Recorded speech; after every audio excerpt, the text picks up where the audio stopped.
If you're interested in using an iPad to do some lettering and you have never used Procreate before, or if you have used it and you just want some tips on how to get started, this tutorial will be perfect for you.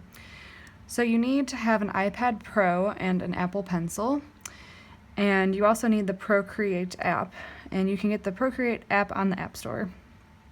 So when you first open the app, you'll see your gallery, and yours isn't going to look like this because these are all pieces that I've created. To create a new piece, you click the plus sign in the top right corner, and there are some presets for size. You can also create your own custom size, but if you just want it to take up the whole screen, I like picking screen size.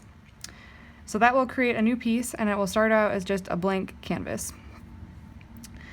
To get back to your other pieces, you can click Gallery. You can also delete, duplicate, and group these pieces.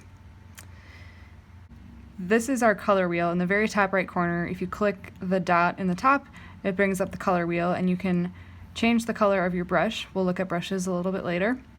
Next to the color wheel, you have this square button, and if you click on that, it brings up the layers. Now, I'm going to explain this assuming that you have no knowledge of layers. If you have used a program before, like Photoshop or Illustrator, you know how layers work. But basically, you can think of layers, so to add a layer, I'm just clicking this plus sign. You can think of layers as being multiple pieces of paper on top of each other that you can see through, so like tracing paper, or you can think of it as being layers of glass. So when you're drawing on a layer, you're picking that piece of tracing paper or that piece of glass to draw on, but when you put them all on top of each other, you can see through and see everything that's on all the layers. So right now, if I select layer 1, so I selected it just by tapping on the name, and then it turns blue. When you're on that selected layer, I'm going to click the layer and then go back to my canvas, and then I'm going to start drawing on it. So to draw, next to the layers, you have these 3 buttons. You have brush, smudging, and eraser. Okay, so brush, when that comes up, you have lots of different options. These are all preloaded in the app. So there's categories, so sketching, you can draw with a pencil. Calligraphy, there's a lot of options here. Some other effects like airbrushing, textures, and lots of different options. So I'm going to just use a simple brush. I'm going to use this one called Brush Pen. And after I select my brush, I'm just going to either tap back here, or you can click on the brush icon again to get rid of it. And then it's going to start drawing. When I start drawing, it'll use the color that's selected up here. So if I want to change the color, I can do that. But I'm just going to start drawing on this layer. So I'm using my pencil. You could also use your finger, but I'll show you later how the pencil can do some pretty cool things. So again, I'm on layer 1, so I'm just going to write layer 1 so I can show you how layers work. Layer 1. Okay, now I'm going to add another layer, or I guess I'm going to select a different layer. I'm going to go to layer 2, and I'm going to change my color. So to change your color, again, you go up in this color wheel. You can go around the circle to choose your hue of your color, and then in the middle is where you change like the saturation. So if you wanted to do like a teal color, you would come over here and then choose what shade you want. It shows a preview over here of the color you just used and the new one. So I'm going to choose this teal color. Again, I'm going to make sure I'm on layer 2, and I'm going to write layer 2. Okay, I'll just do one more on layer 3. I'm going to choose black. A shortcut for getting black, you could either drag this over and try to find a black color, or you could double tap in the corner and it will get a black color. And you can also do that with white. If you double tap over here, you get white. So if you're confused and if you're coming around and trying to choose a color, like say you wanted to choose green and you start drawing and nothing's happening, or it looks, if you choose green but it's coming out as black, that's probably because your color wheel, the inside part, is selecting either white or black or something in between. So, but I want to use black now, so I'm just going to tap over here and get black and make sure I'm on layer 3 and write layer 3. Okay, so to show you how layers work, also you might have just seen if I draw something and I want to get rid of it really quick, you can double tap, or I guess tap once but with 2 fingers, and it gets rid of it. So you could draw a couple things, and each time you tap with 2 fingers, it gets rid of it. If you accidentally do that, or if you actually want it back, you can use 3 fingers and tap, and it does redo. There's also these little buttons down here that's undo and redo, but I find it easier to just use 2 fingers or 3 fingers. Okay, so now I'm going to show you the benefit of using layers. So right now, all of these words are on separate layers. I just wrote the name of the layer. You can manipulate each layer individually. So right now I'm on layer 3. I'm going to click this arrow tool up here, and what that does is it selects everything that is on the layer, and then you can do some things to it, like move it around, you can make it bigger, you can make it smaller, you can rotate it. So after you click that arrow, down here this comes up. You can choose magnetic or freeform. So magnetic, you can see like as I'm moving things around, these guides are coming up, and it kind of like snaps to the guides. If you do freeform, you can do other things and it doesn't really stay to scale. So if you want to keep it at the same scale, you want to use magnetic.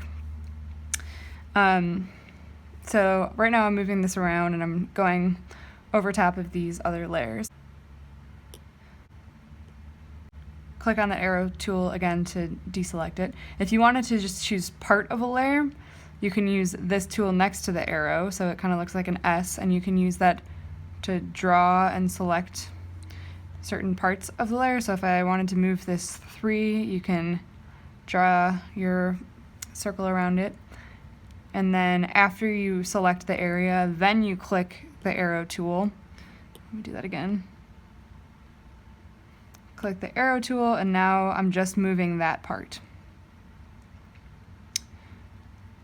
Okay, let's say I wanted to, just while I'm thinking of it, move this 2 around. So I'm going to grab my S tool and go around this 2, click my arrow, and nothing's happening. The reason nothing is happening is because I'm not on layer 2. I'm still selected on layer 3. So if I wanted to move something on layer 2, I have to go back to layer 2, click my selection, and now I can move what's on layer 2. Okay. Also, the order of the layers is important. So right now I have layer 3 on top of everything. You can move layers around by just tapping and holding and then moving it. So if I move layer 3 to the very bottom, then it goes underneath layers 1 and 2. So I'm zooming in and zooming out just by using my fingers. You can also rotate this. But now layer 3 is under layers 1 and 2. So everything that's on layer 1 and 2 goes on top of layer 3. If I move, let's say I want to select layer 2, select all of it and move it around, you can see that layer 2 is on top of layer 3. If I move that down to the bottom, then that becomes the bottom layer. Okay, so another note about layers is automatically it creates this background color layer, but if you uncheck that, it gets rid of the background. And if you uncheck any of these layers with this little checkbox to the right, then it still exists, but you just can't see it anymore. So if I'll show you another tool. So this is the eraser tool. And the eraser tool, so right now I'm on layer 2, and so when I use the eraser, it's just erasing what's on layer 2. It's not erasing layers 1 and 3. If I want to undo that again, I do tap with 2 fingers. And erasing isn't the same as drawing with white. So right now I'm erasing part of this too. Now let me show you the difference. If I draw with white on part of it, right now it kind of looks the same, like it's getting rid of that. But if I take away the background, then we can see the difference. So when I used the eraser, it's actually getting rid of those pixels, but if you use white, it's actually adding the white color. So if you want to get rid of the pixels, use the eraser tool. Okay, let's talk about the Apple Pencil and how that works. So I have this brush pen selected, and you can see when you tap on the brush, there's all these settings that come up, and you can have settings related to the pencil. So the more I press down on this pencil, the bigger the size of the brush is getting. So you can over here change the size of the brush. So if you slide it up and down, that's just like the base size without adding any pressure. That's how big it's going to be. If you make it bigger, that's how big it's going to be. But with the Apple Pencil, you can press down and it will make it even bigger. So as I'm going down, I'm pressing harder. No matter what size it is, that effect still happens when you're using this type of brush. So the brush pen is good for brush lettering because it works the same way as a brush pen would work on paper. There's also all these other different types of brushes that you can use. So I'm going to create a new layer. So right now if I hide layers 3 and 1, all of what you can see right now is on layer 2. And the reason you want to use different layers is because now if I wanted to select just the words layer 2, I can't really do that because I started drawing on top of it and now it's covered up. So that's why you want to use different layers. That's the benefit of using different layers.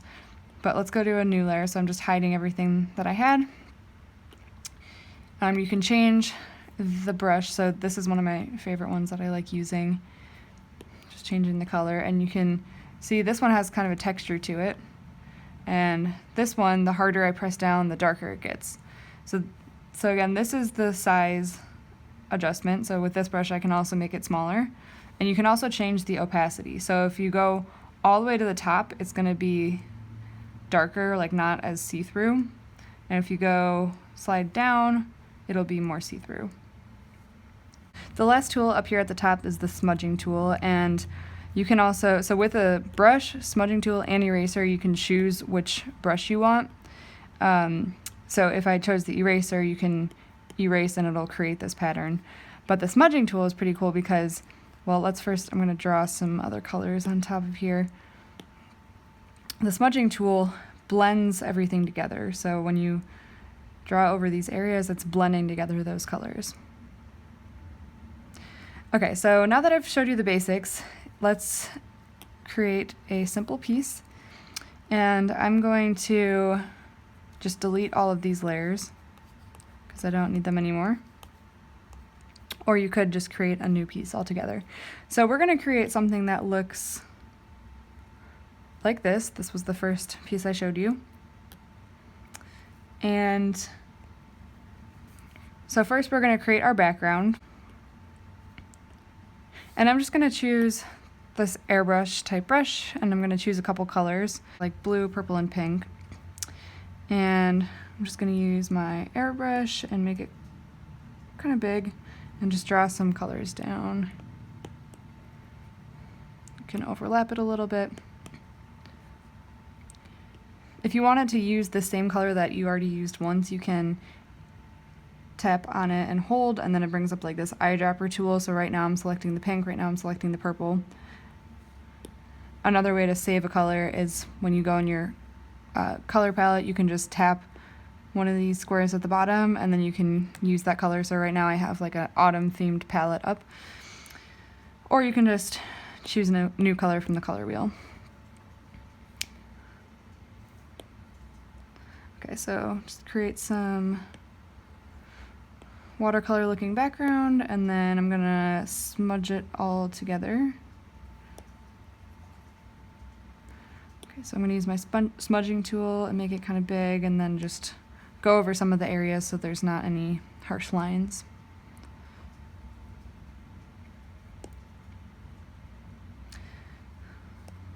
Okay, and now I'm gonna create some lettering on top of it.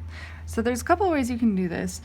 You could take your eraser and select a brush and then just go over it and write some words, but then it would all be on the same layer. So right now I only have one layer up, and what it's doing is just erasing that background. So instead of doing that, now you can't really move anything around about the lettering. So you want to create a new layer, and if you want to see the background and have your lettering show up in white, you would just choose the brush and choose a white color or whatever color you want. You could even choose like a light shade of one of the colors in the background and have my brush selected. I'm going to make sure I have my brush pen.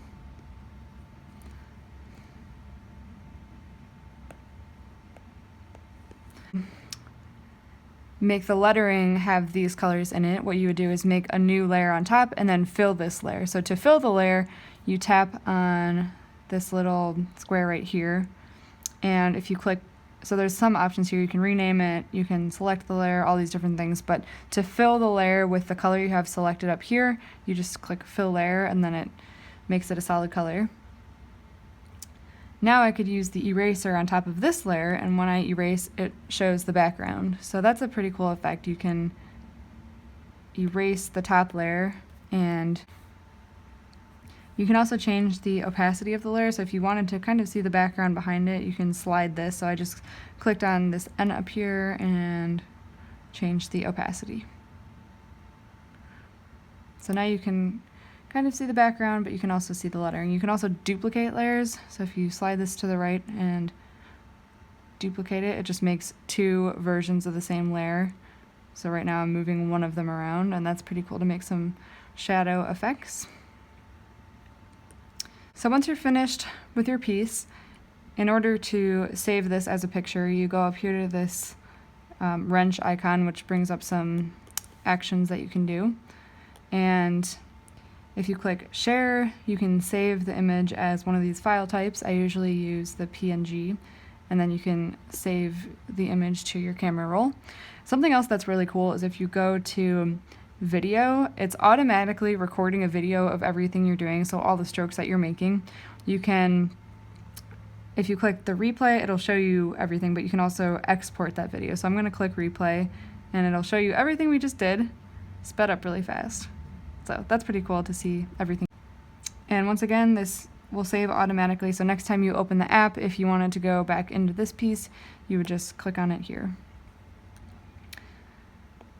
So that is our getting started tutorial for using Procreate. If you have any questions, or if you would like to see more iPad lettering tutorials from us, please let us know. And if you try it out and share it on Instagram, tag us so we can see it.